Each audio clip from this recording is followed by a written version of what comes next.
Hi there everyone, my name is Zach and welcome to my channel.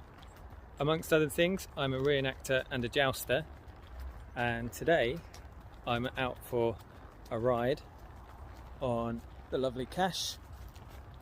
There she is, having a lovely old time, the two of us.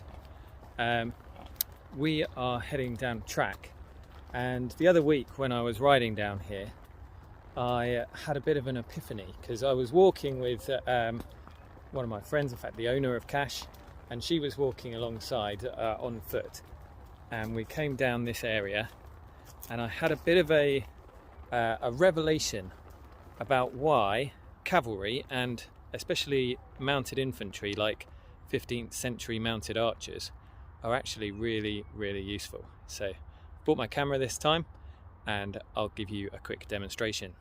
Okay, here I am on foot as an infantryman. The lovely Cash, there we are. What a lovely evening.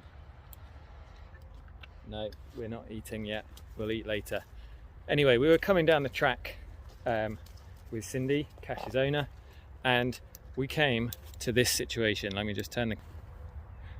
This is what the road suddenly looks like up ahead.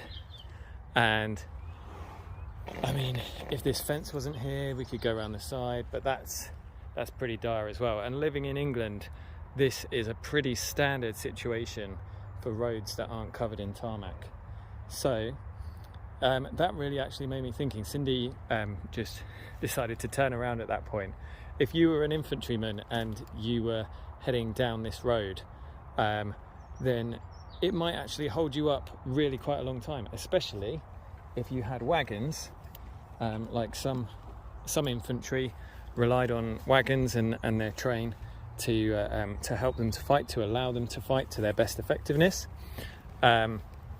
If not, then if you did have to wade through all by yourself, then that would be a bit of an issue. It would take you much longer and it would leave your equipment damaged. But very simply, if I have my lovely horse, then all I need to do is, even if I'm walking most of the time, we know that some of the mounted archers actually rode things like, go on girl, rode things like mules and things like that, and that took no time at all. And Cash was, I think, a bit hesitant to go through there today because I spent so long standing at the side talking about it. Last week she actually went through just fine. There we go, that was a lot easier. Good girl. And you can see that actually, without cantering or galloping at 30 miles an hour, I've spoken in some of my previous videos. That was my leg knocking on the fence there.